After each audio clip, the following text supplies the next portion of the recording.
Also want to thank Miss Jones. I was trying to get to that. Miss Jones. Oh my God. Every time I look at you, because Teresa used to sit over here, I have that visual, that spatial image. Miss Love, I'd like to thank Miss Love and Mr. Avan in community engagement for all of their work with Students Storm the Hill.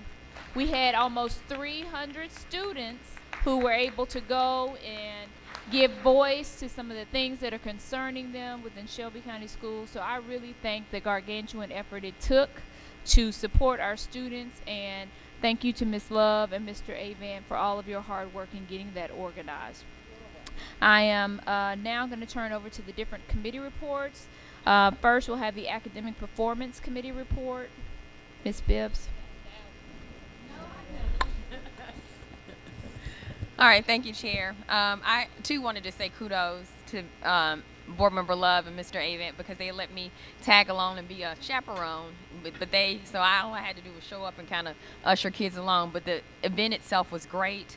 Kids learned a lot. Kids saw a lot. I think it was really important for us to continue those efforts. So thank you guys for your great hard work. So coming out of Academic Performance Committee, we actually had a meeting earlier today. It will be a resolution that I'm bringing regarding Students at the Center Challenge.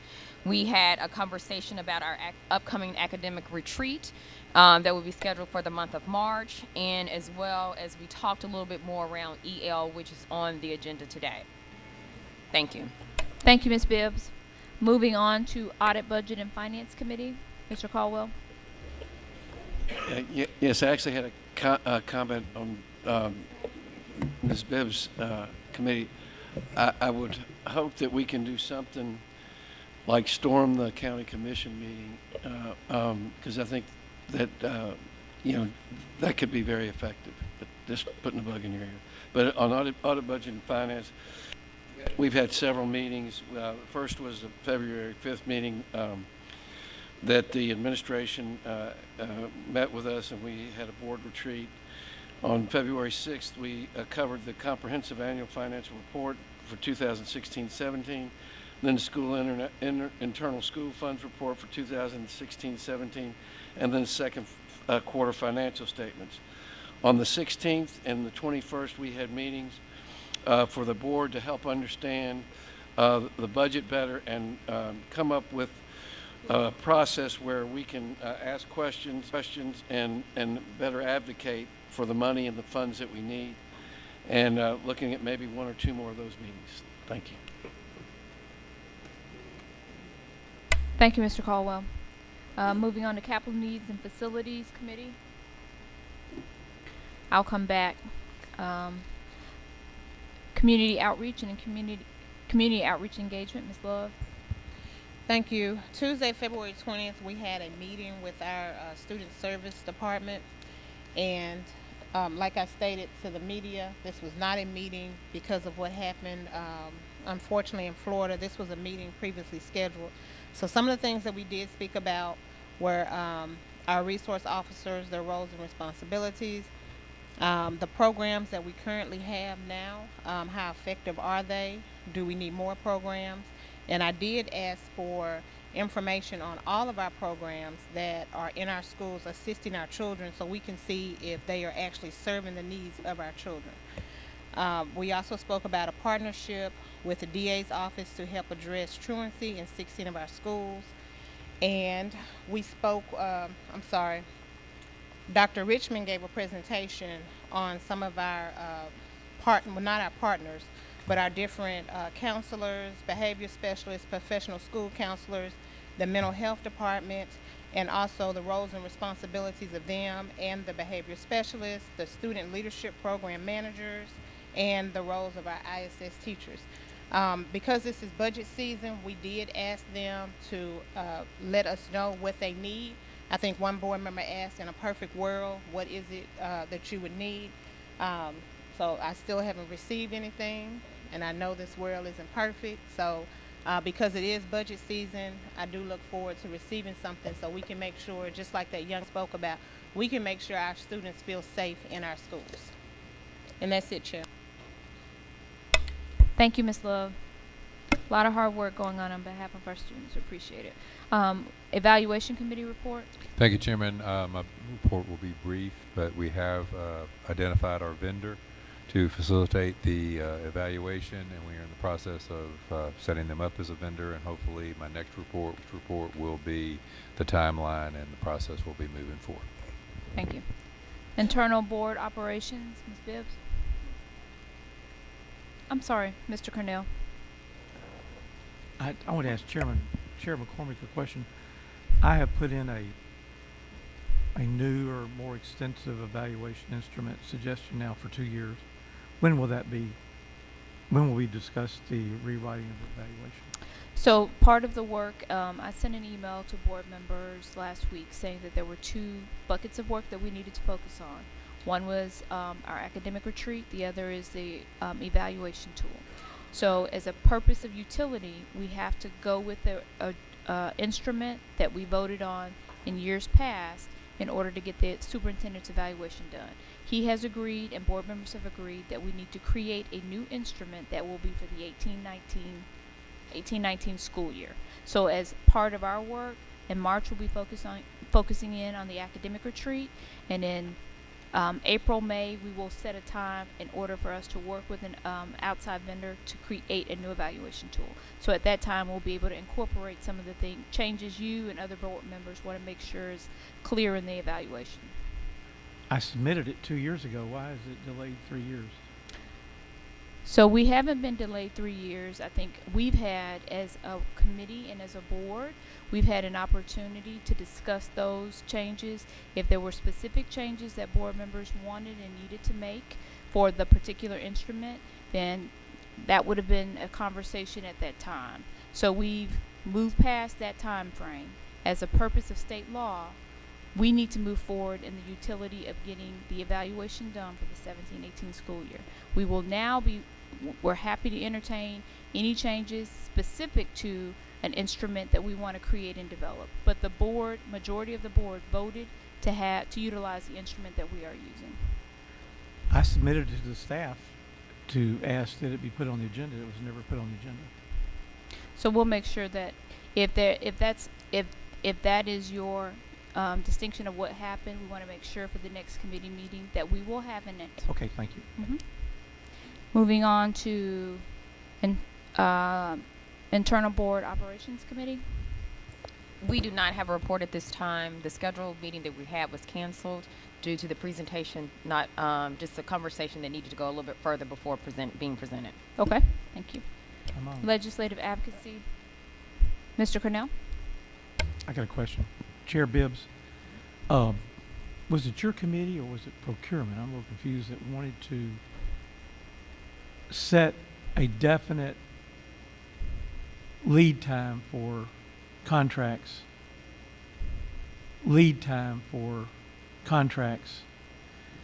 and large expenditures so that we receive a list of them and that they are given to us in plenty of time to look at. Was that procurement or internal board operations? So it actually was both.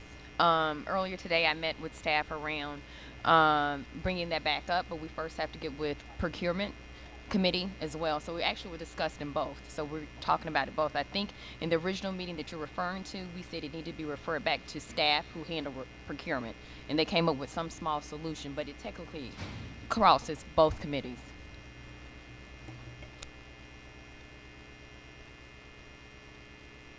Did you get your question answered? Okay. Moving on to Legislative Advocacy Committee report. No report. Okay. Yeah. So although we didn't have a meeting, I do want to let the listening public know that there is a bill, House Bill 1806. It is going to be heard tomorrow. And this bill pretty much states that the person sponsoring the bill is asking for a moratorium on all assessments until the year 2020 so that the state of Tennessee can get all the kinks worked out as it relates to our testing. The only person is not on there. Okay. So you can call Nashville. Do you want me to get the committee? and then I can mention it.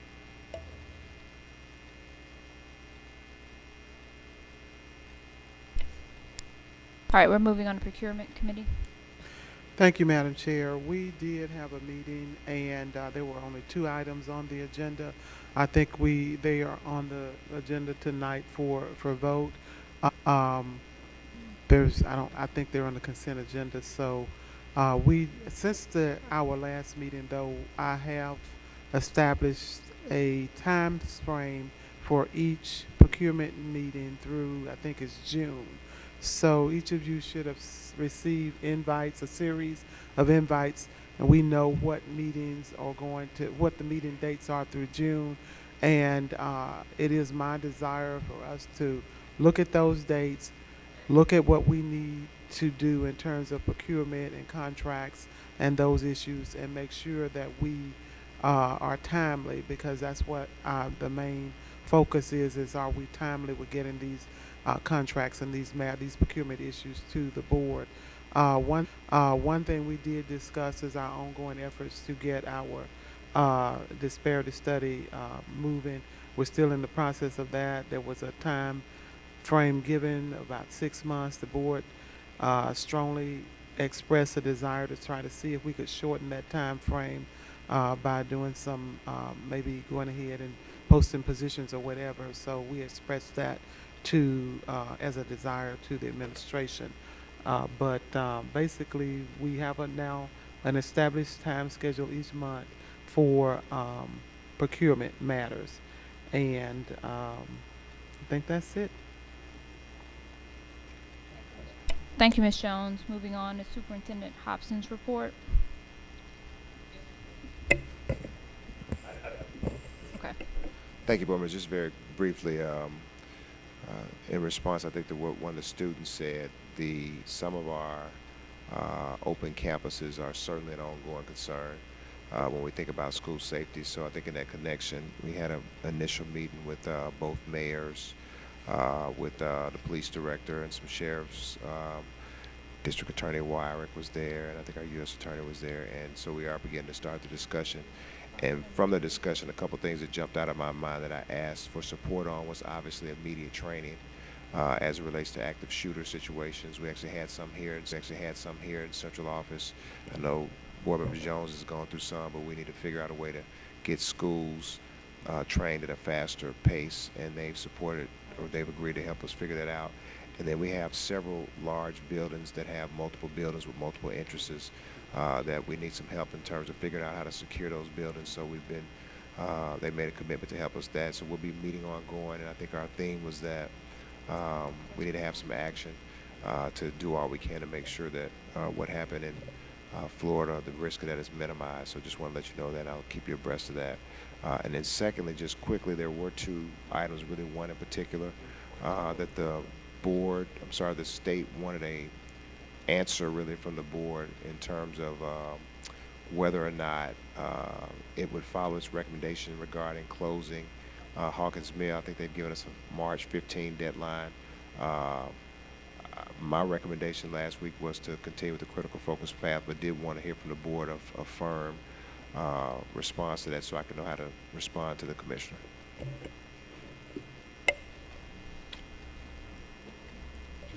Mr. Caldwell.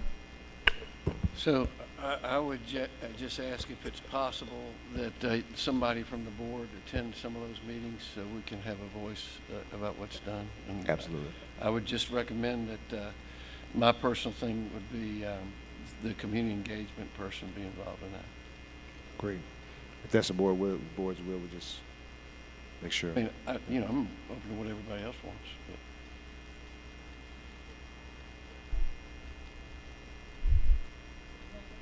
Mr. Cornell.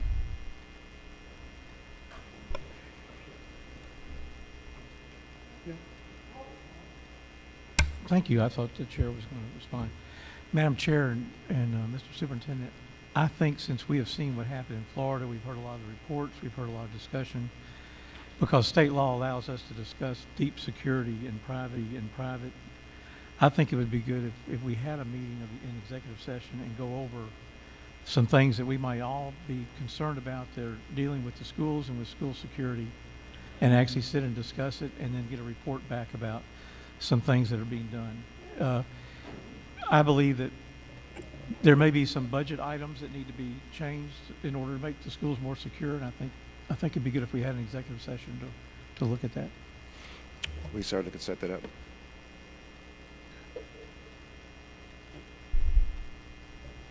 Ms. Jones.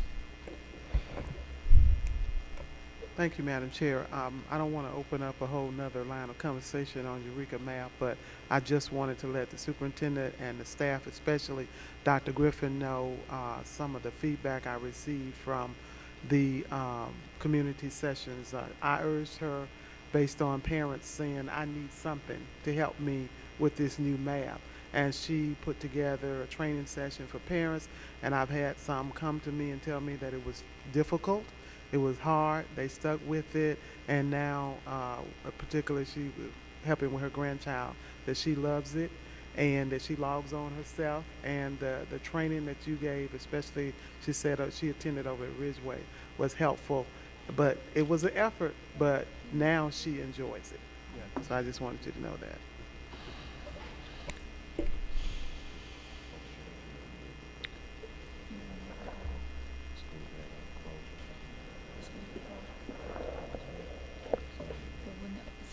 I think it's on the action.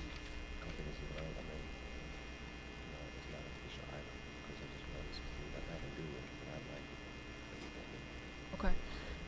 So, Superintendent, you're asking now, is there a motion about the closing of Hawkins Mill as well as the American Way? Is there a motion?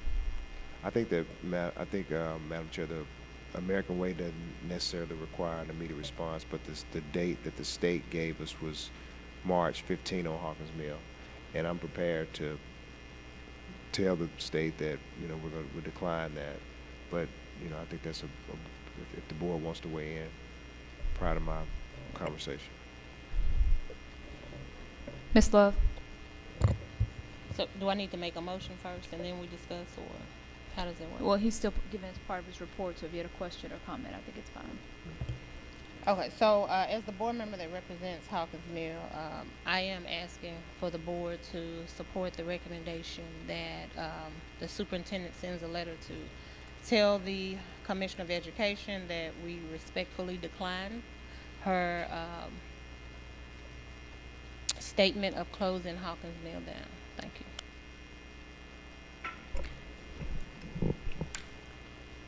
Ms. Jones? Thank you, Madam Chair. I support Board Member Love's position. I support the superintendent's recommendation. I understand the department has made certain demands or requests, but I think that we're in a better position to do what needs to be done for that school, and the alternatives that they are proposing, I don't have the confidence that it's the right way to go. So I support your recommendation, Mr. Superintendent. Ms. Bibbs? Thank you, Chair. I just wanted to stand with the superintendent and Board Member Love and Jones, and that I support your recommendation that we do have some things that we can do on our own for our children, and we will continue to do that. And that is a great community school.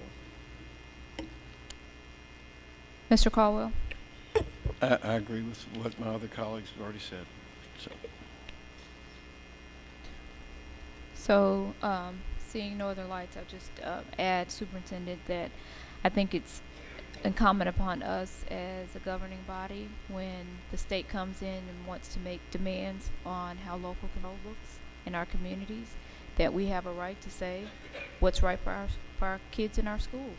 And so I appreciate all of the advocacy that folks have put around this issue. I think that we have demonstrated that the treatments we put in place have worked better than any turnaround model that the state has currently the state currently has in place. So I too support I support Board Member Love and others who've said that we would like to make sure that we have treatments first before we even consider. So I am not in favor of closing Hawkins Mill.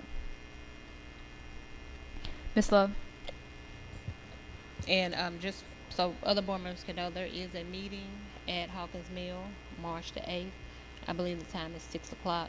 And I would request that we allow the parents of the students who attend that school, make sure we hear their questions and concerns. So is there a motion? Want to clarify the motion? Yeah, man. Yeah, We don't do one? Yeah, Okay. we're good. And I think finally, board members, I said, nice, it wasn't I just want to I also received a letter that I sent to the board around the state's proposal to combine, help me, Ms. Love, I think it's Corning and, So they want to close Corning and combine it with Fraser Elementary, because Corning has an enrollment of, I think, about 140. They've already moved the children from Georgian Hills Elementary, so they are currently at Fraser Elementary now. And that was due to a roof situation, but it was fixed months ago, but they've decided to leave the children at Fraser Elementary. so what they've essentially said is that they're going to move the kids into one building anyway. They just want to know if we consent to closing Corning as they move the kids to the other building. You know, doesn't cause any heartburn for me. What we're going to have to end up doing is tearing the building down because the building's in bad shape. And I guess the issue is whether you want them to have two schools in one school or just combine the schools. It's a distinction without a difference in my mind. Ms. Jones? So, Mr. Superintendent, correct me if I'm wrong, but we have a process for school closure, We do. not just receiving a letter and a request from the state asking that it be closed, even if we were to consider it, and I'm not saying that I do consider it, the possibility, it's not done on a letter by the state. It would be us as a board deciding and having public meeting to have public comment. So I don't know that the letter, unless it is the board's desire to go down that road, is something that we can act on. And it didn't appear that there was much desire for collaboration, basically telling us what they were going to do. So, I don't know. Ms. Love? Superintendent, because this school is in my district as well, I know that the Commissioner of Education, she has pretty much stated what she wants to do.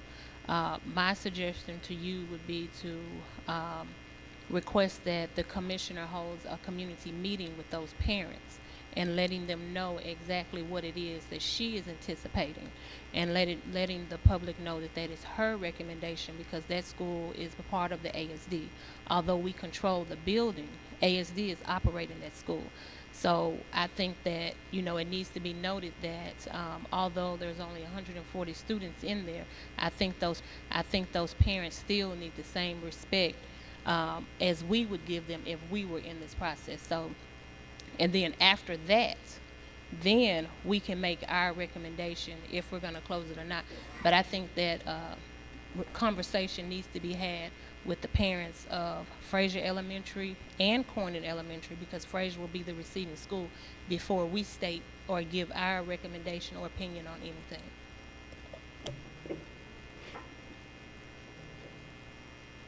Will do. If there are no further comments, we're gonna move on. So we're moving on to new board business in general counsel's report. We have a new interim general counsel. So is there a report, Ms. Irvin? No report. Okay. We're moving on to new board business in the consent agenda.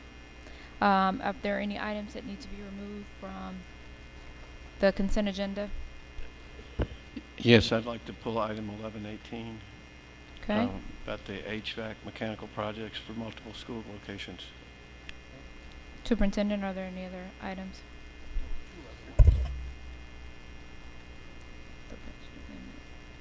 We want to pull 1124, the February 2018 budget amendment, and the 11.26, a resolution that amend the Shelby County Board of Education fiscal year 2017-18 capital budget. I think that Mr. Johnson needed to make some corrections with the board. Okay. Mr. Caldwell, is there anything else? I'm sorry, that's your light on the floor. Okay. All right. We're moving on to Okay. So I'm going to read the items into record. 11.2, Hutton Mifflin Harcourt renewal in the amount of $159,100. 11.3, Scholastic in the amount of $344,960. 11.4, Decision Analytics and Information Management in the amount of $1,953,333. 11.5, Network Cabling in the amount of $2.5 million. 11.6, Emergency and Security Services RFP in the amount of $207,000. 11.7, Dixon Hughes Goodman in the amount of $145,000.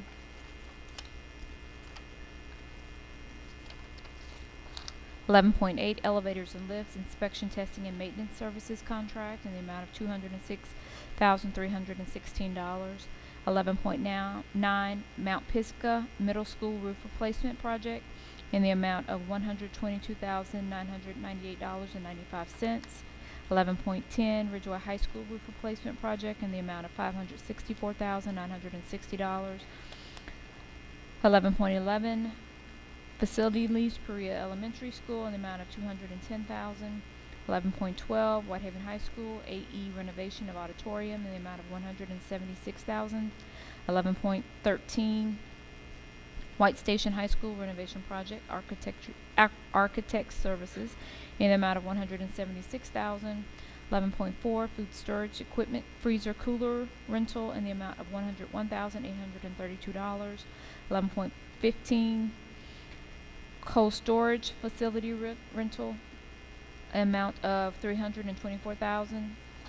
11.16, Egypt Elementary School window replacement in the amount of $901,808.70. 11.17, Treadwell Elementary School HVAC replacement in the amount of $1,673,995.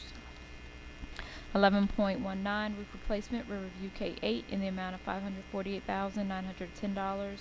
11.20, roof replacement in the amount for La Rose Elementary in the amount of $141,101. 11.21, the amount of $11,453,630 for new classroom additions for 3 elementary schools. 11.22, fuel in the amount of $1,779,904. 11.23, furniture in the amount of $361,032.50. 11.25, second quarter FY 2017-18 financial statements. 11.27, American Way Middle resolution. And that will be all of the items for the consent agenda. If you could call a roll call vote. Board Member Caldwell. Aye. Board Member Orgel. Board Member Love. Board Member McCormick. Board Member Jones. Board Member Bibbs. Board Member Cornell. Board Chair Avant. Aye. You have 8 ayes. Have a quorum. The agenda is approved. Consent agenda is approved. Moving on to request for action items. 12.1, expeditionary learning curriculum materials. The amount of, I'm going to ask what the amount is, Superintendent, for this particular item. Because is that right? 11 million?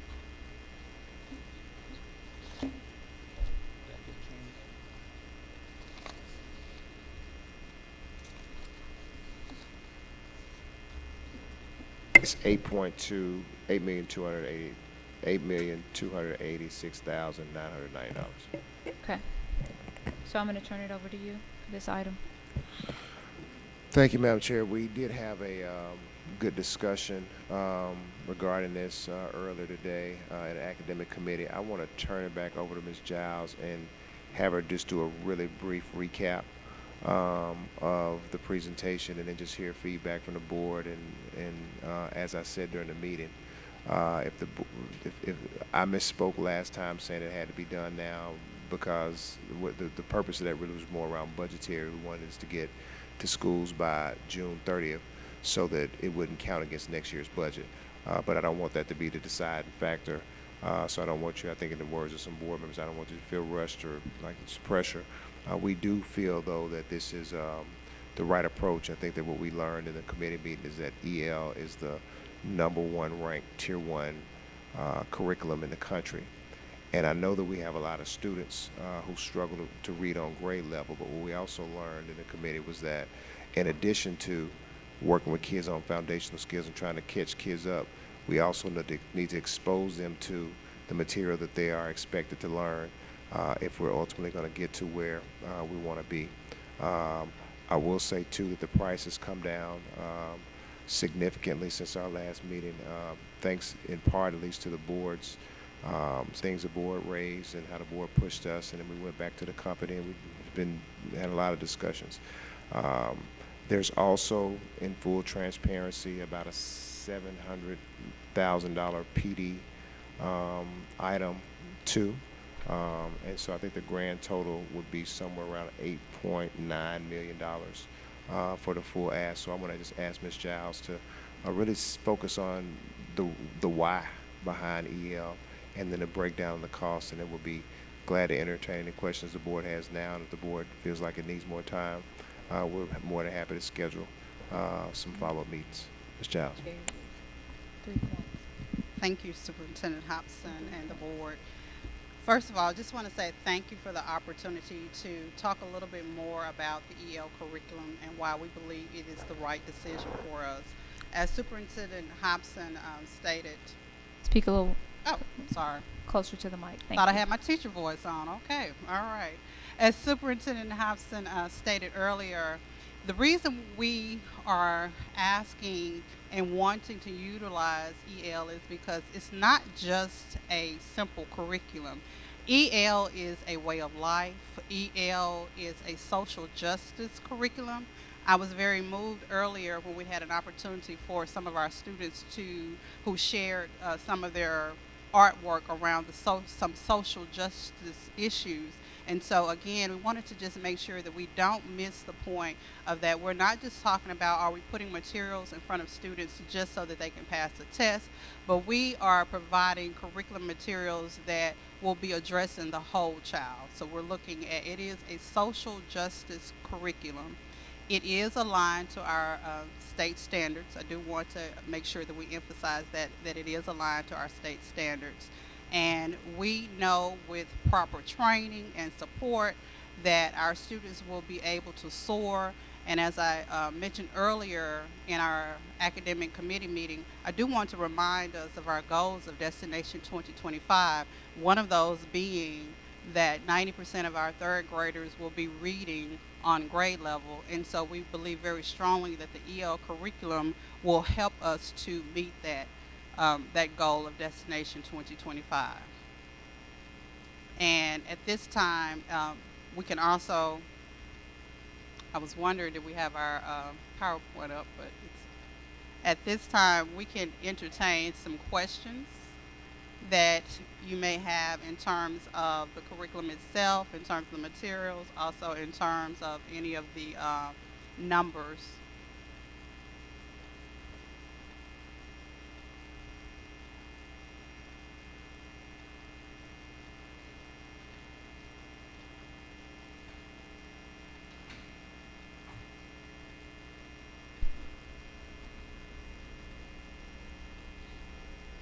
Technology is good until it isn't. It is. There's no presentation. We do have a presentation. I was. So we do. if we're just moving through, okay. So board member, she's entertaining questions now. Mr. Cornell.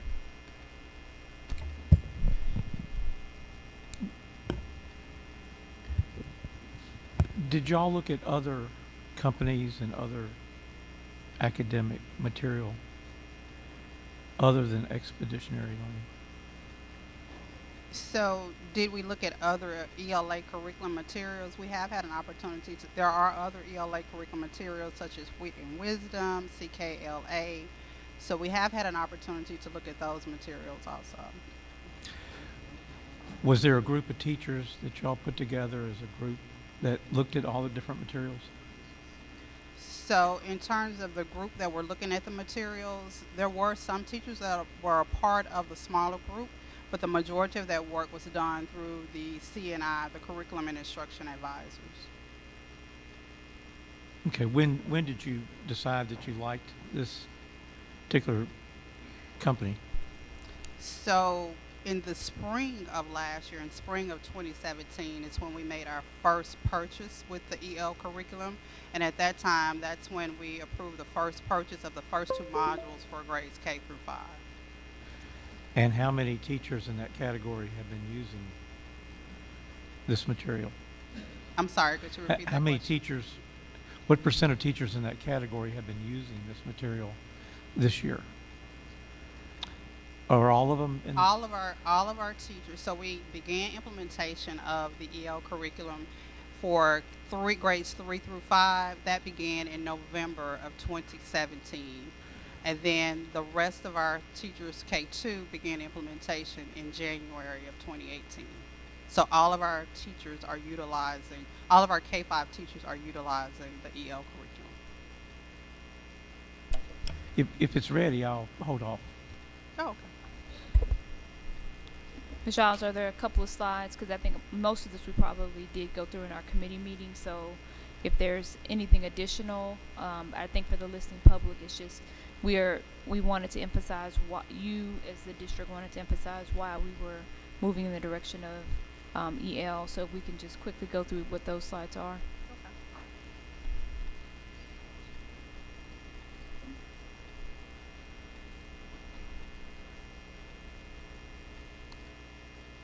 One of the questions or one of the statements that I wanted to make sure again that we emphasize, and it's the 4th bullet there that talks about how EL fosters communication, collaboration, and social and emotional learning. So again, we are looking for a curriculum that not only is teaching our students to read, but also teaching the entire student, the whole student. EL is a curriculum of choice, and on this slide, we just wanted to highlight some of the resources that we looked at in order to determine the quality of the EL curriculum. And as you can see, EL is one of the top-rated curriculums by Ed Reports. I also wanted to ensure that we spend a little bit of time again talking about the fact that the EL curriculum fosters equity. Oftentimes we think about students and we think about our high achieving students or our low achieving students, but one important piece about the EL curriculum is that it provides access to all students because it is a tier 1 curriculum, and there are protocols that are built into the curriculum that allow students to engage. So we're ensuring that all students are being able to access complex text. They are engaging in speaking and writing, and therefore not only are they learning the foundational skills that they need, but also they are learning communication skills, which are extremely important. I think Mr. Oracle had a question. Well, No. there's no one else that has a light on but you, Mr. Oracle. Oh, Mr. Caldwell's helping you out. Mr. Caldwell, I'll come back to Mr. So I was encouraged by what I saw in terms of what the program can accomplish. Where I think most of the concerns that I have are about the implementation plan and actually engaging the teachers first and having them better understand why y'all are moving into this so they can embrace it. I find it hard to think that the implementation will happen unless teachers understand why we're doing this and how it benefits them. So my preference would be to allow y'all to come back with a timeline and cost it out and specific things that you're going to do, and then try to reach the teachers and come back to us and report back to us, and then I'm willing to go to a special call meeting, whatever, to get it done in time. Mr. Oracle. So I applaud the effort, and as I told you guys. I went to a class today.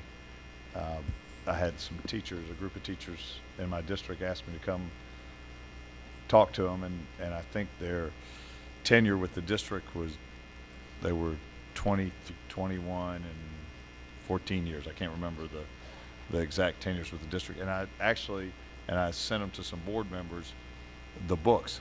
And so a couple things, about 3 things that concern me. And I actually read the statute, 1FL F5. I had to write it down because I wouldn't have remembered that. And I asked the teachers how they were teaching this to the students, and it didn't seem to meet what the statute said. And I know we've got I said it last week, 21% reading is what we are in 3rd grade. So then I said, well, show me the books. And I appreciate staff show me the books. So I brought 2 of them for staff to look at. What concerned me further, and I am not a teacher. I think I stated last week, I've tried to help. I've tried to do each one, teach one. I wasn't very good at it. And I worked at South Park Elementary. I wasn't very good at it either, but I hope I helped the people that I tried to read with. But so we're talking about advancing, doing things, 21st century school district, our 2025 destination. And I think a little bit about what Mr. Caldwell said. I just want to do it right. I don't care. I don't even know the book company, but I happened to sample 3 books. 2 of them Miss Avance got, and one of them was from 1968. One of them was from 1992. So that was when they were done. And so you look at the pictures, they're not, you start talking about cultural competency, and I agree with all that. You want people, but you want it to match what the children see. So if we're going to have a big approach to STEM, the tool book shouldn't be looking at things that were done in the Stone Age. They should be something competent or something that kids can relate to. Like you would have a cell phone. If you're showing a phone, you wouldn't show a push button phone or a dial phone. Grandparents had. So the other thing was, and it's tough because you got a lot of books, and you got 6 grades worth of books, and you got modules, 3, 4, 5 modules for them. So I picked out a book and I asked about it, that they were doing a project called The Most Magnificent Thing. And this is it's probably a good book. And it was certainly on my grade level. And so I thumbed through the book, and this is why I would like to spend more time on this issue. And I think Mr. Cornell asked, did we have a textbook committee and who was on it on this? So the program might be great. This particular book, 3 times, maybe 4 times, shows a dog going to the bathroom. And I just happened to be flipping through it, and I'm like, why is that in the book? I mean, what does that have to do with about the most magnificent thing? And I think the kids do a project on their most magnificent thing. So I don't know if it was a joke, like Disney movies sometimes do something kind of funny in there and do it, but I just think we should, and y'all can look through that. I just want to make sure we do it right. It's a lot of money. Big concern, and this is with any vendor. Give me your best and final price. $11 million plus. Mr. Hobson, how much was the PD that now has come down last week? 1.7 million? 1.3. So last week we sat in the same room and the price was $12.5 million, I think.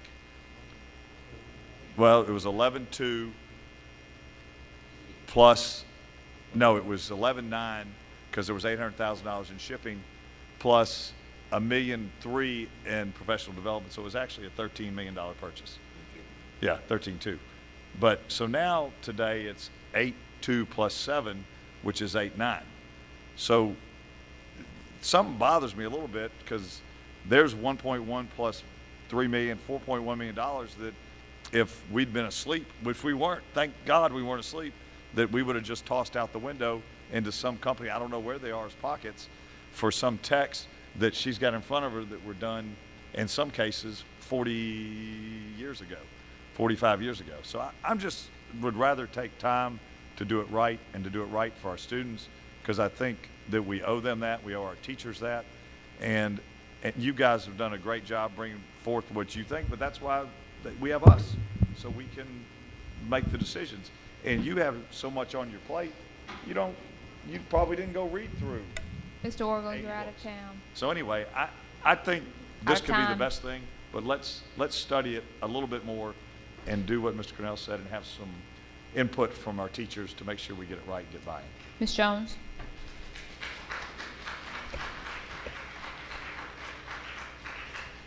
Thank you, Madam Chair. Presentation earlier, and I get it. And I think that this particular curriculum has considerable value. What I think above everything else is that we can't just have foundational. My main concern is that we're probably leaning heavily toward standards and not focusing where we should on the foundational. But as to this, I don't have a problem. I think that I hear a desire from board members to have more conversation, and I won't object to that. If I had to vote tonight, I'd probably approve it, because I do think we need to move toward a more rigorous curriculum. And I think that this, implemented properly, would do that. But I am certainly not opposed to, and I do think we need to take the time we need to do our due diligence on this. So I don't oppose us having more conversation, or at least another conversation. My only concern is what Board Member Bibbs talked about last week in terms of the time frame. When would we need to make a decision in order to give ourselves the time we need to do the professional development so that this can be rolled out with fidelity? So I think to that point, Ms. Jones, that you know, we probably have 2 or 3 weeks, and what we could also do, if the board decides to do it, if the time does get tight, we could just get the first module to have the training. But I think more important than anything, I want the board to be comfortable with the. Right. It's a big investment. But I also say too, Ms. Jones, to just reiterate what we said. What we know now is that the material that is in kids' hands right now simply is not aligned to the standard. More importantly, we talked about equity in that meeting, and we want all of our kids to be exposed to rigorous material. We know there are a lot of kids who are far behind, so for those kids, it's not going to be either or, it's got to be both and. Work on foundational skills, but then also expose you to the rigorous material people need to know. Because we can't say, that's what's happened for years. Little Johnny can't really read. I'm going to work with him. I'm going to love on him, but I'm not going to get him to where he needs to be. So you got to make sure in every class throughout the district, you are exposed to what you are expected to know in order in this world for us to be successful. So I'm not opposed to slowing down to make sure you guys have the time that you need, but want to be clear about, you know, in this time frame, like what we need to do to get you guys comfortable. I'm also, I think Mr. Carr had a good point, not opposed to having some meetings directly with teachers, but I'm also going to ask teachers to bring your best thinking, right? Don't just come here and tell me what we don't want to do, because if we all agree that the Journeys textbooks is not aligned to what kids need to know, then we can't just say it's all good, because everybody's told me, I've heard it from all of teachers say, well, you know, the thing that we have to own is we did not do a good job implementing this. We did not do a good job communicating to teachers the why, which is why I think I've heard several times teachers said, one teacher in particular, oh, I don't really like it. Now I know how to use it. I like it a lot better. But the problem is you gave us a filet mignon on a trash can lid. And I get that. So I think we've got to do some rework around the why. But I just implore the board and just say that whatever we do, we've got to make sure we put the materials in the kids' hands, that even if they can't master it now, that it still gives them the best chance to at least be exposed to what they are expected to know to graduate from our schools. I agree with Mr. Organ. We've got a 21% literacy rate, and we've been doing this kind of basal textbook, what we've been doing for 50 years, and it's not working. So we got to do the basic skills. We also got to expose kids to what they're supposed to know too. Thank you. Right. So, Mr. Superintendent, I agree with what you said. I receive a lot of complaints about a lot of things, but I don't receive a lot of solutions bringing me what we need to do, other than I want to keep what we had. But the reason most of these changes are implemented is because what we had is not working. Now, there may be reasons. Some of that fault may be ours. Some of it may be other things, but the school is not achieving, and that's why changes are made. But having said that, I said last week, we need a plan B. So I don't want us to go and put this off and have a couple more meetings thinking that, well, they're going to eventually approve this because we may not. So part of that meeting and part of that conversation needs to be, if the board rejects this, what is our plan going forward? What's plan B? Exactly what do we plan to do? And I think that's important for board members who say they don't know when they're going back and forward. But we need to know what it would look like if we do nothing with this and what we're going to do. So what CNI would have to do, Ms. Jones, I guess, is just to, we talked about two different things, just having CNI look around out of the country and try to gather different supports. And ironically, we first started using EL because as CNI was designing additional supplements, they felt that EL was some of the best things out there. So then they started using that, and then teachers had to copy the material, and you know how that happened. So that, or alternative B, is just to take an allotment of money, give it to schools, and then say, schools, you figure out what you want to do. But that's really inconsistent with the theory of action that the board has approved, and then we can't really support, 50 different people doing 50 different things. And if I may, I would just like to add just two things. The timing piece I know is very critical, and we definitely want to make sure that we take our time and make the best decision. But we also just want to ask that we make sure we put ourselves in a position so that we can ensure that this implementation is done well and in a timely manner.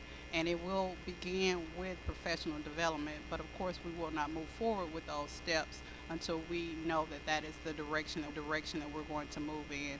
And then secondly, I would just also like to make sure that everyone understands in terms of our alternatives. One of the alternatives that we just talked about being the CNI department basically writing a K-5 curriculum. And I just want to make sure that we go on record in saying that the CNI department does not have the internal capacity to rewrite a K-5 curriculum. So our alternative would be to continue using the Journey's curriculum materials as is. Yes, sir. Mr. Orgel. So, Superintendent, I'm not so concerned about when, and I agree with Ms. Jones. We don't want to keep putting off. We need to have a solution. And you're right. It's easy to complain and hard to come up with an answer. But I would have liked to seen, and I don't want to be, a lot of times we get overwhelmed with information, so we just make a decision. And, there's a bunch of graphs and charts, and I'm turning to Kevin, or because he just happens to sit next to me, and just say, "What, do you understand this?" So, and using the acronyms and all this stuff where we don't understand it, and maybe purposely so, and almost, Teresa, it's like you want to get the dumbest jury you can sometimes, because it'll be so complicated that they just, they don't understand it, so they vote on a complicated matter that probably required a little more understanding. But so That's me speaking from a male perspective of what's that? the dumbest jury. I guess you're speaking from the male perspective of all the folks. No, the dumbest jury, like at a trial. Yeah. She was a lawyer. That's what I meant. Yeah. So that juries are made up of male and females. They don't just pick one sex or the other. I know. And Move on, Billy. I would leave that one alone. yeah. Let's move on. I go win that one. But anyway, and the superintendent knows that too. But what I'm saying is, why don't we take, like, this isn't the only program out there. And we should say, oh, it's voted #1 by Scholastic Magazine or something, or I don't know. I saw the stuff, but why don't we take our time and look at the other programs and what other people doing, and then what I would have liked to seen is not that it aligns with the state standards, but here's the state standard, why this aligns with it. Here's journeys that we may consider again, why this aligns with it. Whatever other program, I get stuff emailed to me all the time on programs, but that's our academic department. But I think you got to have buy-in from your teachers. We've got 6,200 teaching professionals, and if we didn't really get their buy-in on it, the only people I'm hearing from are teachers that don't like it, and I'm hearing from a lot of them. and then the principals whisper about it because they got to toe the line, so they just do phone calls. But what I'm saying is, I think that we rushed it. We don't have these books in the kids' hands, particularly in K2. I think K2, 3, 5 we may. The classroom's got 6 of these, so the kids aren't taking books home. We know how, from Imagination Library and other programs, how important it is to have. Some of these kids go to live in homes with no printed material. Miss Love's spoken about that before. And so they don't have books. They don't take books home with them. Or your time. So anyway, I think that I'm for the children. I'm for raising our literacy to 100%. And I think we need to find the best program. And if this is it, that's great. But I'd like to look at a couple.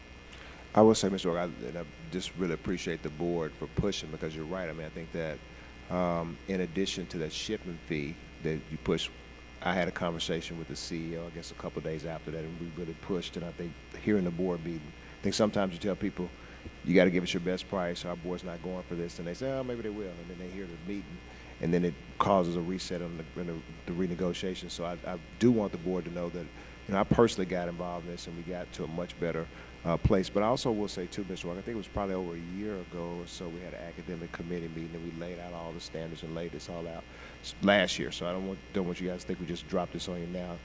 We talked about the EL and the Eureka Math. We had these working sessions and laid out all the standards and laid out how the material fit the standards and did all that. So we did that last year, but happy to make sure we do that again. Because again, I mean, it is a big purchase, but I think that it's a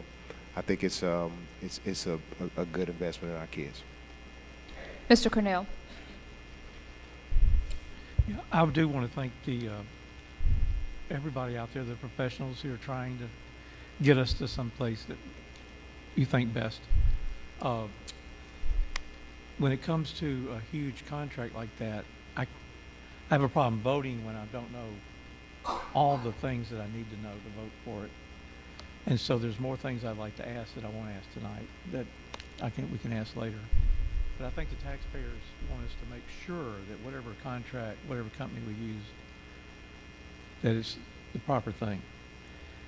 I also went to Homework Help and heard about expeditionary learning, and I thought there was some good things about it.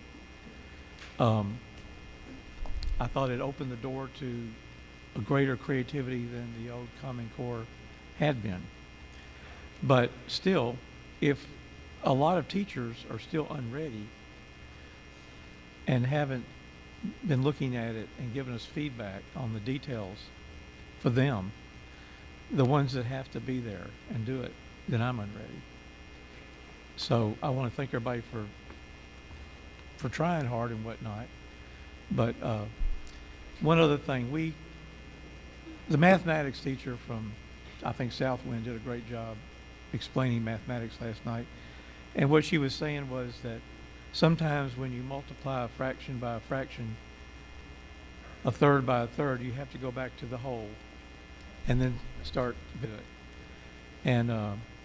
And she referred to her grandmother's cornbread that had to be divided up at dinner table. Did a great job. And so I guess what I'm saying now is, if I'm going to be looking at all these different fractions and pieces of what we're doing, I'd like to get the overview and the whole of where we've been and what the complete contract implementation means. And I learned that last night at Eureka Math. So I have three more board members that like to make comments, but Ms. Giles, if you'd like to have a seat, we put Dr. Griffin through a egregious amount of time standing up in front of the board. So I think any other questions could be answered at your seat. So please feel free to take a seat. Mr. Caldwell. So two things. I'm committed to not dragging this out longer than a week to 10 days, and glad to make it. I mean, I'll make it to any meeting we have to have to get this approved. And then lastly, I don't know what kind of household Billy Orgel lives in, but it's different from mine, so I don't want to be painted with the brush that you just got everybody painted with your remarks. I got to go home. I've married 36 years. I want to make it to 37. Does she? Ms. Love. Mic drop. Thank you, Chair. I would say that although I am alarmed with the books that I did see, I do have questions about it. I think that with this curriculum, it's more so around the principal buying into it, and it's more so around the implementation and making sure that the teachers in the schools know and understand exactly what they're charged with as it relates to presenting it to our children. I know that I have 2 schools in my district who were part of the pilot program who used this. And because they are strong-willed principals and they put it in a way that the teachers actually understood the curriculum, it was a success. You know, I can't speak for all teachers, I can't speak for all schools, but I do know that we had 2 schools in my district that used it. Both of them were priority schools, one was in I-zone. So hopefully when we have our next meeting, Dr. Griffin, you could bring those 2 principals, either one or the other, well, both, it's the middle and elementary, and let them explain, you know, how did they implement it? How did they get the teachers to buy into it? What did they do to show the teachers that, you know, although this is what we have to teach them, we're going to do it in a way that our children grasp it. You know, and I guess I would like to see that. Now, as far as these books, I am concerned, but I do know that the curriculum aspect of it, that those 2 principals were able to do something different. So what was it? And like Dr. Burt stated, it's not the curriculum, it's the people. It's not the programs, it's the people. So as a board member, I would like to hear from those people.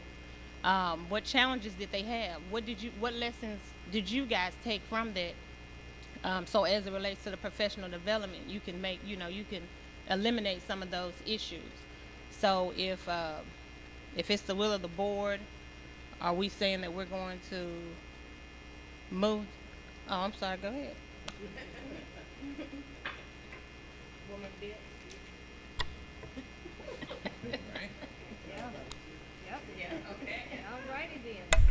Ms. Bibbs? Thank you, Chair and Vice Chair. I am trying to make a motion so that we go ahead and move this back to committee, so then that way we can have the questions that need to be answered and the presentations that we need to have in order to be able to move forward with it.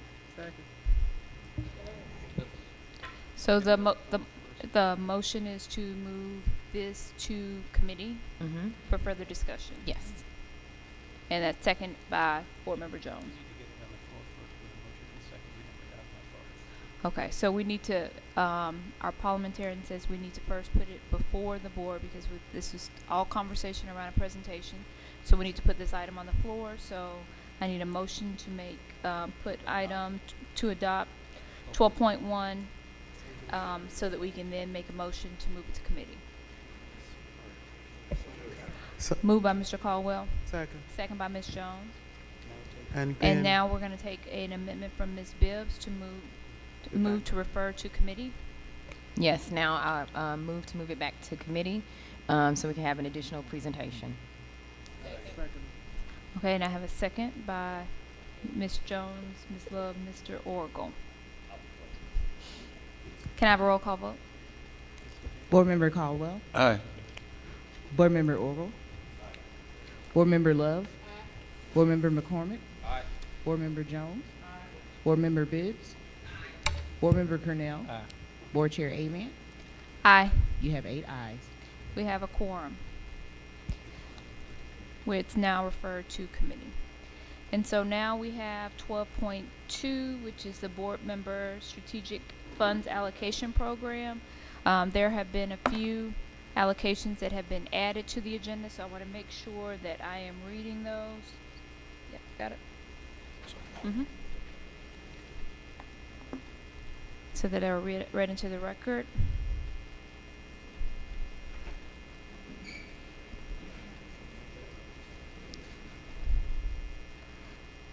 The amount for the board allocation is $85,534. I need to refresh.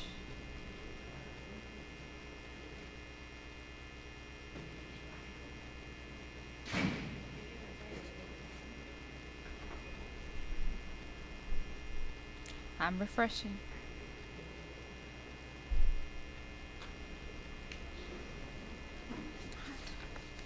Oh. Thank you. So under Member Jones, we have an amount for Craigmont High School of $100,000 for a planetarium. Board Member Caldwell, Westside Elementary, building upgrades, $8,000. Snowden K8, secured entry, $5,000. Iowa Elementary campus beautification, $7,000. Bellevue Middle School, $10,000. Roselle Elementary, $8,000.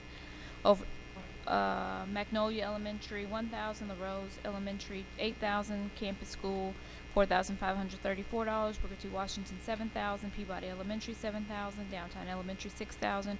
Bruce Elementary, $5,000. Central High School, $1,000, for a total of $77,534.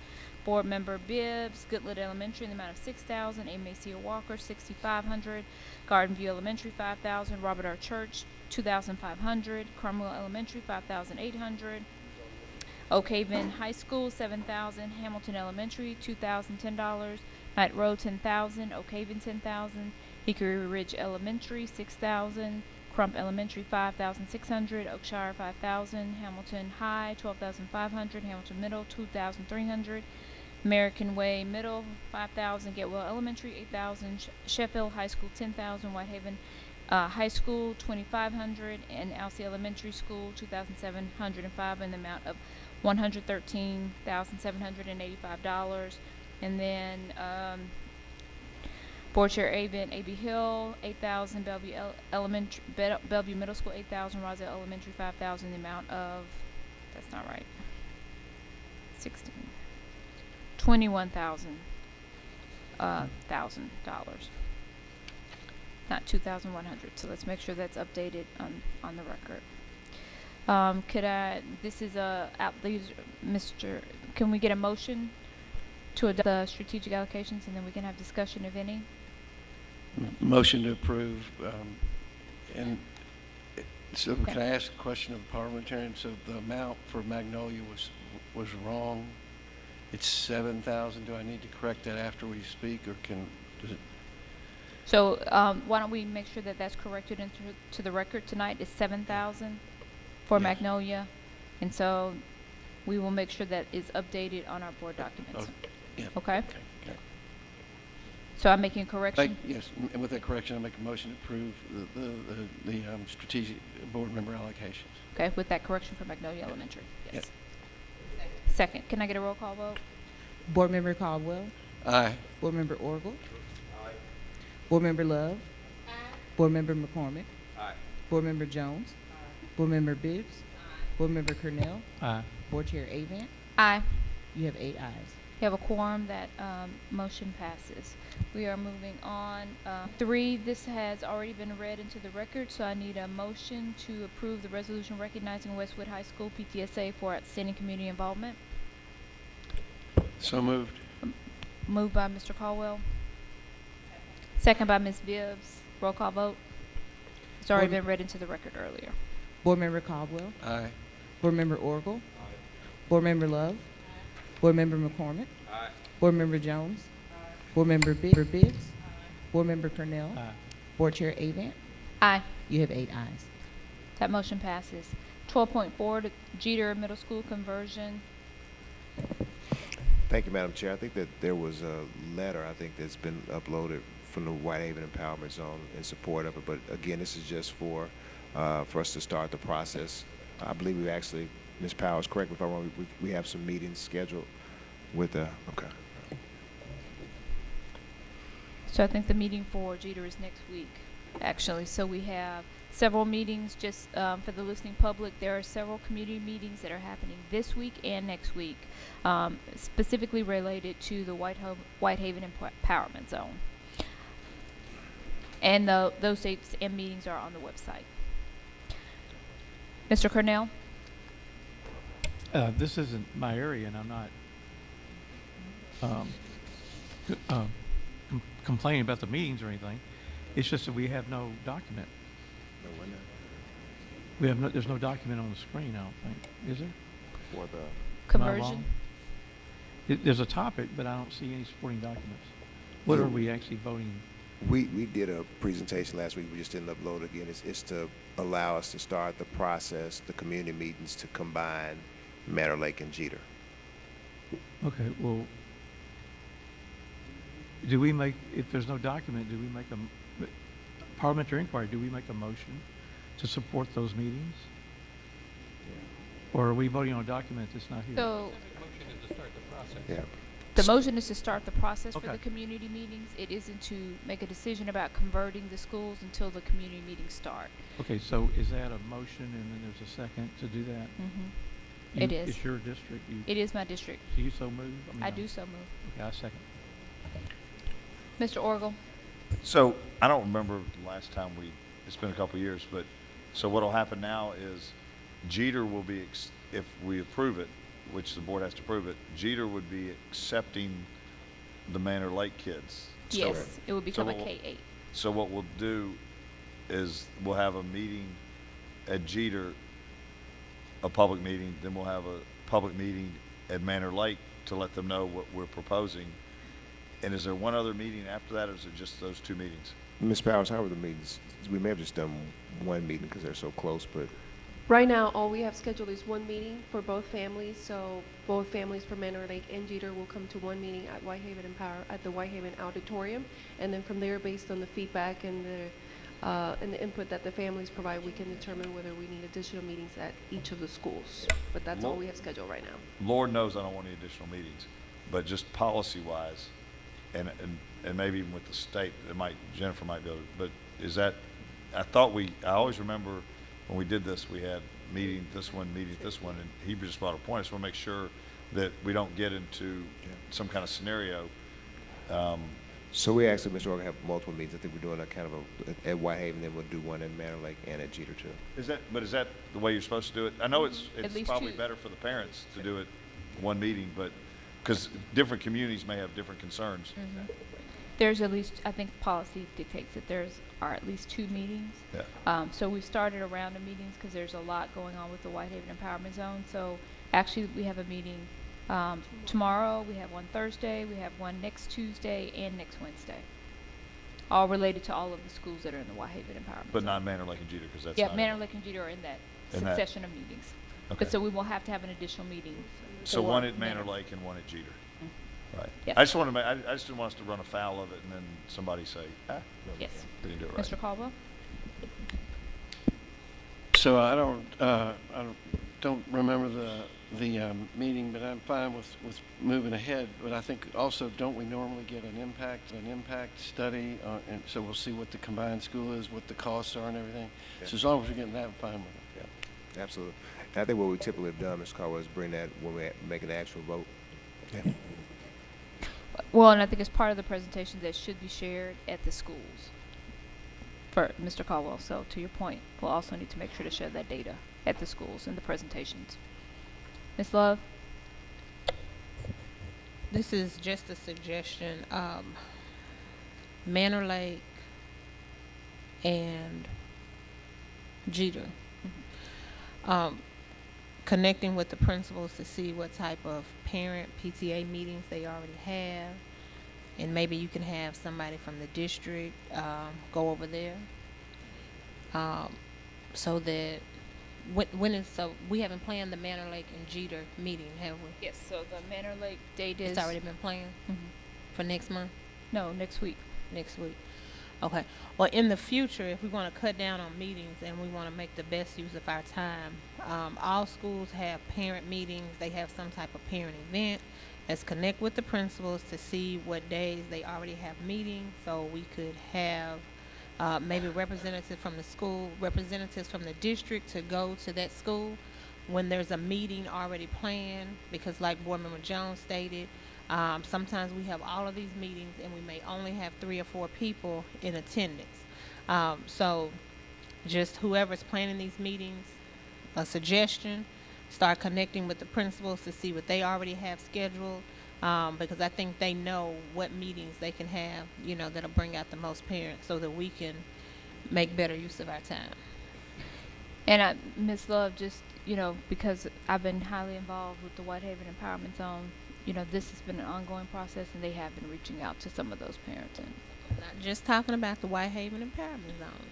I'm saying moving forward Oh, as you a were speaking, district. Yes, speaking ma'am. specifically about Manor Lake and Jeter, so I was I know, adding some but I said commentary. moving forward. Yes, ma'am. Yes, ma'am. As a practice. Clear. So can we get a roll call vote? Board Member Caldwell, Aye. Board Member Orgel, Board Member Love, Board Member McCormick, Board Member Jones, Board Member Bibbs, Board Member Cornell, Aye. Board Chair Avent. Aye. You have 8 ayes. That motion passes. We have now added 12.5.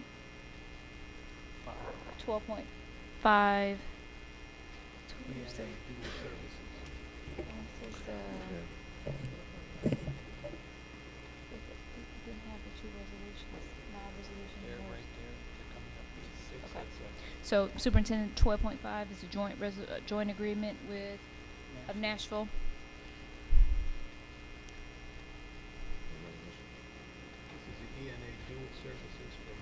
Oh, yeah.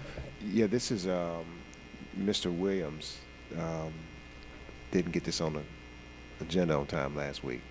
But it's essentially to pay for our, internet, and it's, 100% E-ratable. It's a renewal, but we wanted to bring it back to the board.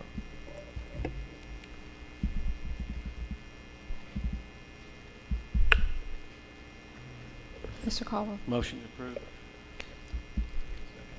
Second, Ms. Love. Mr. Orgel. Is, at one point, and there was mention, this is E-rate. So the phone bills, we pay something on our phone bills, and then this goes into a federal fund that's rebated to the states, and This is, so all of the wide area network is 100% E-ratable, so we pay it, and they just, the feds just reimburse it for that. Now, I think the phone bills are no longer, are they still, like, there's been some changes with what E-rate will cover. Yeah, they've been reducing the amount they pay on the phones for the last 5 years. So we're approaching year 0 on that. This upcoming year will be the last year they'll pay anything on the voice. So we're already working on other ways to do our telephone service. But, and if I could correct you, Superintendent, it's like 90%, it's not 100% on the reimbursement. So we'll get about 5.8 million, between 5.8 and 6 million reimbursed on this. so it's kind of contract. revenue, I mean, it's expense neutral. Pretty much, yes. That's good. Are there grants? Because you said you were looking, Now, what we're looking for is alternatives to how we deliver telephone service so that we don't have a large phone bill to pay out of pocket. So this being the last year, we've been investigating other options for voice services in the district. and I won't take a lot of your time on this. I was going to ask you, I dealt with a company down in New Orleans, and but it had nothing to do with stuff. But they actually worked the school market, and so they had a contract with like the Jefferson Parish, and they extended fiber optic. I mean, they actually went in the streets and put the lines in, and we've got what, 200 locations, and then they sold the excess to people along the way, internet service, cable, whatever. And I didn't know if you'd ever had anybody come to you for that and say, hey, let me work with you, get the right of way, run it to your school. I don't know what the cost is per school. Is this a 3-year? This is 3 years, right? Yes. So it's $2 million a year, roughly 2.1, something like that. And I just didn't know if somebody had ever come to you and proposed it. No, they didn't, but we have been actively exploring other ways to do it. So we have been approached about doing our own fiber, like you said, that we could actually take advantage of some dark fiber in the city. So there are a number of options out there. We are still evaluating. Does ENA they carry on somebody else's fiber, and then they Yes. put some kind of they put the head-in equipment in so they're carrying on Zayo or somebody, or Zayo and AT&T. so they're and some reselling. Comcast as So well. they're reselling. Yes. So you could have different carriers. So you could be using Comcast in North Memphis. Yes. And Zayo in the center of the city or something. Okay. Well, good. But it's getting paid for, which is great. Yes. Good. Thanks. Mr. Caldwell? At the risk of getting board member Oracle started again, I think the MLG&W laid optic cable and then they didn't do anything with it, so some company owns that. Okay. To his credit, he was ahead of his time and he was right on that decision. You just read it into the record. Can I get a roll call vote? Board Member Caldwell. Aye. Board Member Orgel. Aye. Board Member Love. Board Member McCormick. Board Member Jones. Board Member Bibbs. Board Member Cornell. Board Chair Avant. Aye. You have 8 ayes. That motion carries. 12.6, resolution supporting the enhancement of mock trial programs in Shelby County Schools. This is a resolution that I want to bring forward to the board. I have been overwhelmed and just by what has happened in the last few weeks, and I have been just so impressed with how students have come out to speak on behalf of what has happened in Florida. And so I think those skills that those students have expressed are things that we should continue to support within our own students. Critical thinking and amplifying their voice, and utilizing their voice to advocate for things that are really, really important to them. So I'd like, in support of what has happened recently, to read this resolution into the record and ask for approval from board members. Whereas students across the United States have varied experience with tragedy and opinions regarding current events, and whereas students enrolled in Shelby County Schools required a structured forum which allows students to passionately yet effectively engage others and voice their opinions, and whereas students' participation of Day on the Hill displayed an example of high level of passion and social awareness among students enrolled in the Shelby County Schools, and whereas mock trial is an academic activity for students who are interested in advocacy, debate, and other forensics, which provide a structured forum for students to engage others in their opinions, and whereas mock trial facilitates excellence in public speaking and critical thinking, and whereas mock trials, I'm going to be able to do it too. Mock trial programs complement and expand classroom instruction in core areas such as language arts, reading, history, science, writing, and mathematics. And whereas mock trial programs prepare students for all post-secondary careers, for example, careers in law, education, politics, diplomacy, medicine, engineering, as well as print and visual media. And whereas mock trial programs develop students' personal confidence, passion, and skill in oral and written advocacy, and teaches them to use and amplify their voice in any circumstances. Now it therefore be resolved that Shelby County's Board of Education acknowledges the need for a program where students may engage thoughts and ideas of other students as well as community and its leaders through oral and written advocacy, and supports the return of mock trial programs in an expanded form to Shelby County Schools. Be it further resolved that Shelby County Board of Education supports the inclusion of other student programs such as debate teams and Model UN Nations, which provide similar forums for students and instructional support for teachers and administrators. Sponsored by Shantae Avant, Board Chair, District 6. And I'd like to move its adoption and then take home. Ms. So Love. moved. And second, Ms. Love. Ms. Jones? So, Chair, I do support the concept. Just a couple of things and a request. I know that we have some very active debate teams throughout the district, and I don't know how this would interplay with that. And also, just recently I was contacted by some lawyers who wanted to do mock trial, supplied them with all of the principals' names and numbers, and they're going to try to organize it on their own. So this is in line with trying to facilitate that.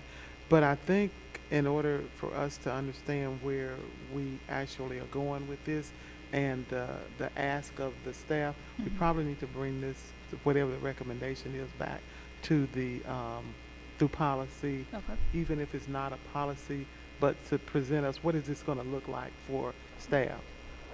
Once they decide how it's gonna be implemented. Cause I wanna know, I don't wanna put an undue burden, and it's a board initiative, so, it may or may not be an actual policy, but I think it should come back through policy for us to review what they plan on pushing out. Okay. Ms. Love? Chair, I also support this resolution, and I am glad that you brought this resolution before us. Going back to what Board Member Jones stated, I was going to mention that, making sure that we find out what, extra duties we're asking of our educators. But also, superintendent, so whoever's going to lead this work for this academic activity, I would ask that you make sure that they include some of our children who may not necessarily be involved already in advocacy or debate. On the way back from the trip from Nashville, on the bus, we were watching the conversation with, I guess, the President of the United States and the students from Florida. And one of the students stated, he said, I've had over 20 of my homies killed over the last 4 or 5 years. And he said, nobody has ever asked me how I felt. He said, nobody has asked me, was I okay? And he's one of our students, a high schooler.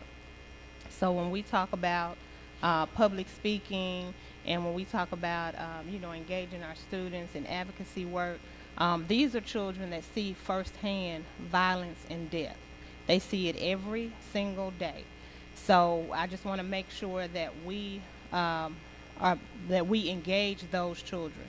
And they may not speak as well as some other children, but they're able to express themselves. And I think if we actually took the time to really listen to them, that we could learn a lot from them.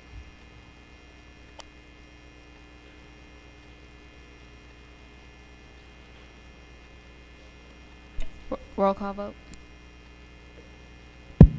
Board Member Caldwell. Aye. Board Member Orgel.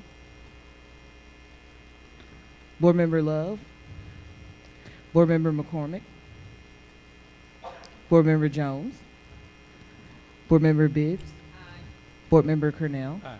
Board Chair Avant. You have 6 ayes. That motion passes. 12.7, resolution supporting participation in Students at the Center Challenge. Ms. Bibbs? Thank you, Chair. I'm bringing forth a resolution about Shelby County Schools participating in Students at the Center. And it's a challenge, actually, that is wrapped around the conversation about community schools. The superintendent mentioned, of course, to us on several occasions, within the past year to a year and a half or so around the importance of him moving forward with the community school concept. Our new director of parent and community engagement came from Bell Forest, which is one of our successful community schools. So this challenge is us participating in a joint initiative with a coalition of community schools, communities in schools, and Strive Together. In committee, you did ask me around what foundations will be a part of this challenge. In Zuckerberg Foundation, Ford Foundation, and Coalition for Community Schools, just for the record. And the resolution states, whereas the Shelby County Schools Board is committed to supporting the district's Destination 2025 plan, 80% of our seniors will be college and career ready, 90% of our students will graduate on time, and 100% of our college and career ready graduates will enroll in a post-secondary opportunity. And whereas 2 of our 5 priorities in meeting our Destination 2025 goals include expanding high-quality school options and mobilizing family and community partners. And whereas the Shelby County Schools Board supports community schools as a model to meet our stated priorities. And whereas through a joint initiative of the Coalition for Community Schools, Communities in Schools, and Strive Together, the Students at the Center Challenge provides an opportunity for the district to create, working with local partners, aligned student-centered systems across sectors to achieve better, more equitable outcomes for students by identifying a shared vision for student-centered learning and building a blueprint for realizing that vision.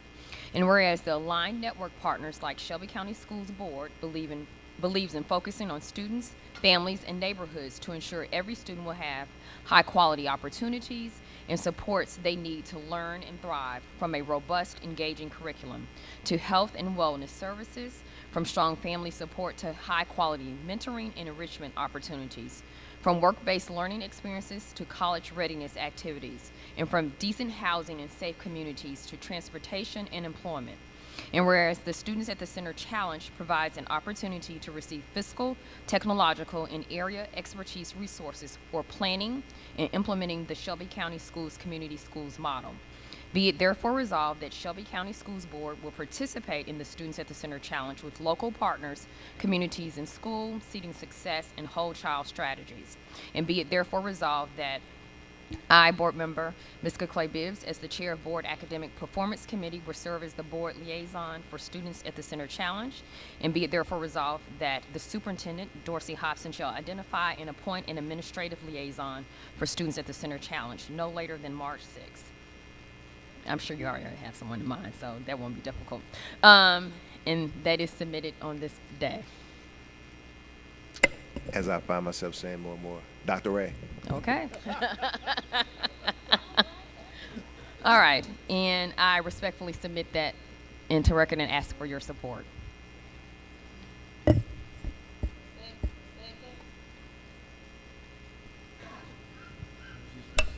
Okay. Roll call vote. Board Member Caldwell. Aye. Board Member Orville. Board Member Love. Board Member McCormick. Board Member Jones. Board Member Bibbs. Board Member Cornell. Board Chair Avant. Aye. You have 7 ayes. That motion passes. You have a quorum. That motion passes. All right. Moving on to 12.8. Couple projects from multiple locations. Mr. Caldwell, I think, asked him to move this item off consent. So I'll start by apologizing that I was not able to send an email with my concerns or questions until late in the day, and I want to tell you that I respect y'all's time, and I also appreciate the superintendent right away saying that he would be cooperative with it. I have several questions.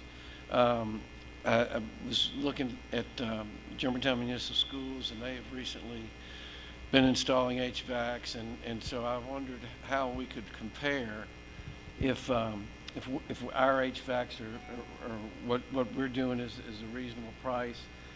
And I looked at the information, and I really couldn't tell what kind of units we're using, and they had them itemized.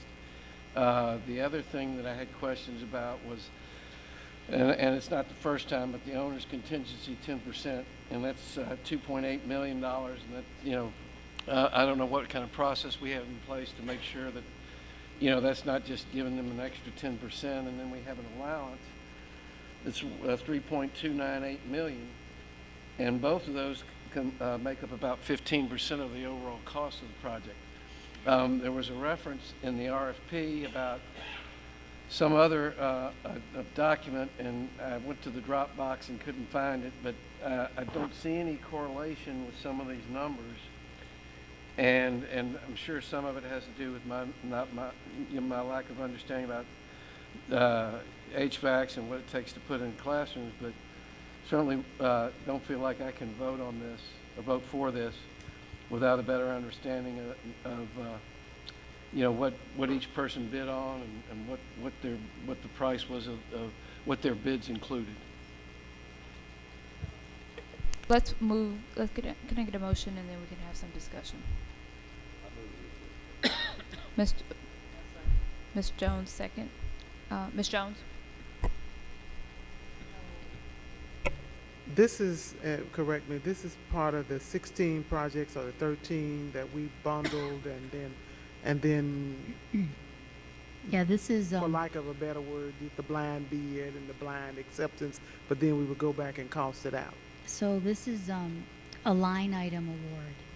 And so we had 26 projects, and we had received responses from 9 vendors, and they could bid on any one of the 26 projects, one or several, depending on what they wanted to bid on. And then the awards were made project by project, based on lowest bid. So, I think I'm going to support this, and I think we went through this.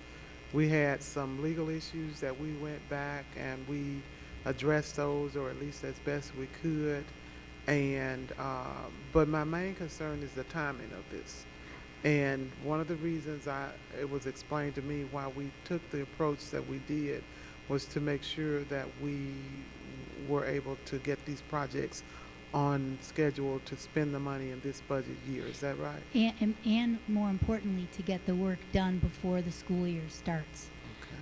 And so if we table this now, and Mr. Caldwell, are you suggesting that we go back out to bid, or what are you suggesting? First, I'd just like some information Yeah. about what was included in each person's bid, what items there were. I did reach out to the chair of the county commission and mentioned that fact that I think it was July 1st we had to have this stuff appropriated. And she was amenable to, if need be, to push that deadline back based on if we're trying to make sure we're getting the right price for things. Well, does she have a consensus of 7 votes to do that? I would hate for us to have come this far, and but I would hope that the information you requested would be supplied. But I'm not in support of delaying these number of projects for these schools that desperately need this work. But I would hope that what the information that you've requested would be supplied immediately. And if there's something else, but at this point, I have to support it. I'd be happy to try to answer Mr. Caldwell's questions that he sent in his email, if that's appropriate. You're saying what? I'm sorry. Well, Ms. Avant, you were. So she was giving a response to the questions I think that you had sent. Okay. Did you have answers to all? Yeah. Of them? Okay. So what we try to do our best.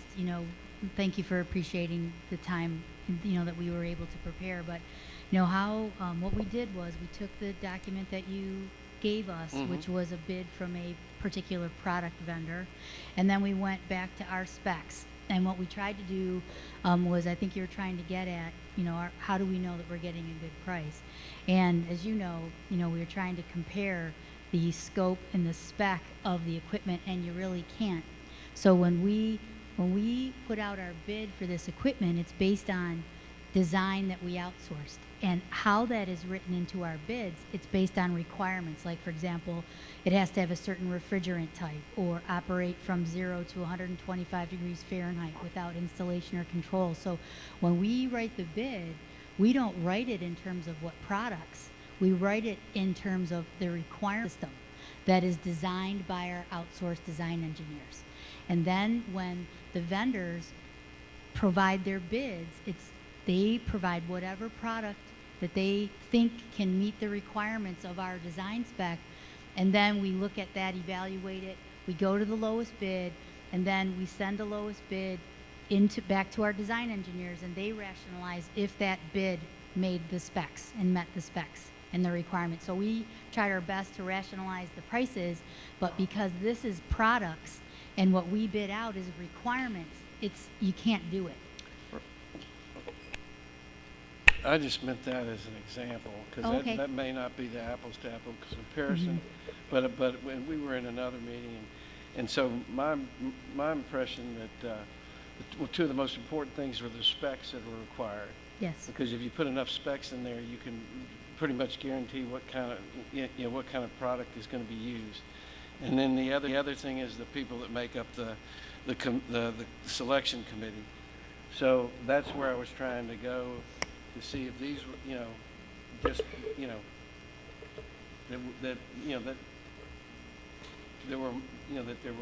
we didn't limit the number of people that could bid on the HVAC. So I get that. That's okay. I'm not going to vote for this. So that's fine. But then also, is there a process in place for the owner's contingency 10%? So that's like giving them 10% on top, and then Use your mic. Just use your microphone so we can hear. I'm sorry, and then explain the allowance that doesn't seem to have any correlation to the size of the product and or what we were spending anywhere. And then I realize you probably don't have I'm assuming it's something around the HVACs because you don't have any allowance for the insulate pipes in the classrooms. So I imagine it's some technology or something. Yeah. So the difference between the allowance and a contingency, I'm sorry, the process? Just the process you want to know about? That is correct.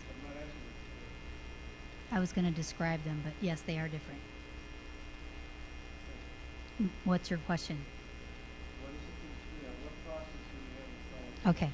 So, yes. So for the contingency and the allowances, the vendors have to submit a form when they want to use an allowance or a contingency.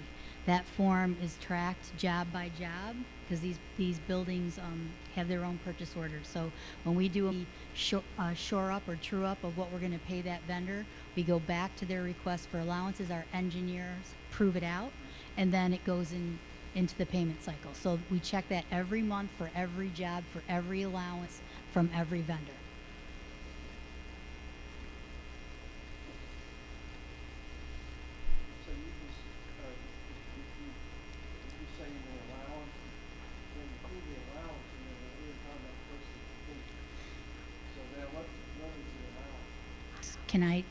Can I explain the definition of both? Maybe that might help. Okay. So the allowance is an amount that if you're bidding something, it's stated in the specs, and it's an allowance for if something comes up within that area because it's not defined yet, meaning you might have a typical problem with this unit that typically goes wrong. So there's an allowance there, and if that problem actually does occur, that vendor has to then submit a form to say this is the challenge that occurred.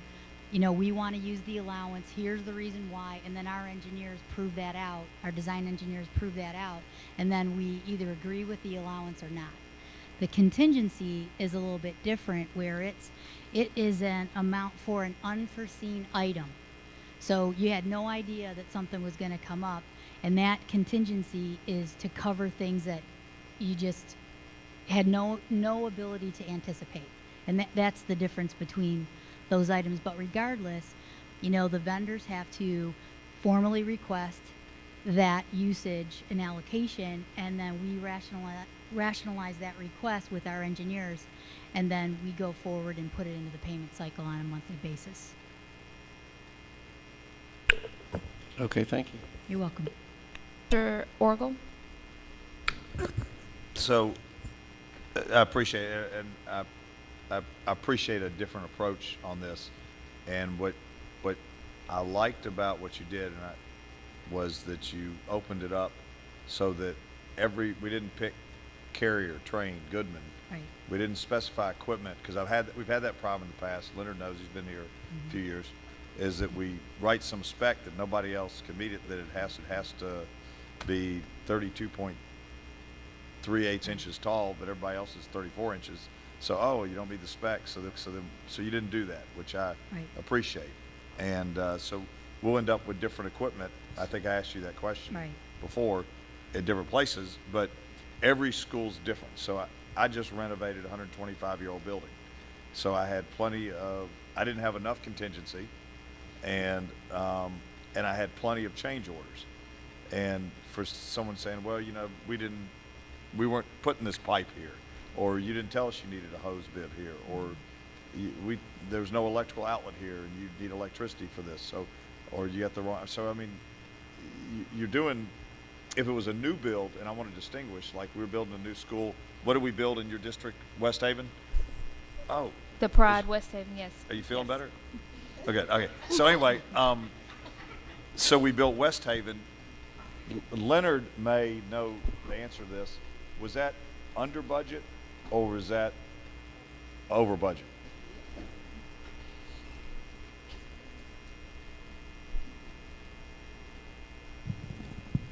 It was on budget. So it was on budget. Yes. So the contingency was 5% on that because it was new construction, I believe. Did that go back into the pool or did we spend it? It goes back to the board. So you got to distinguish if we're building a new building. If we built a new building and we had an architect draw these plans up and do all the subsurface work, the engineering, everything, and then they come back and they say, oh, well, we need to do a change order because you didn't tell it. Nah, you bid it. That's what we do, a hard bids, I think. And there could be some unforeseen. That's why we have a little bit of a contingency. But I think in an older project like White Station, just because it happens to be in my district, built in the 1950s with an antiquated HVAC system. I mean, my mom taught there in 1959, I think.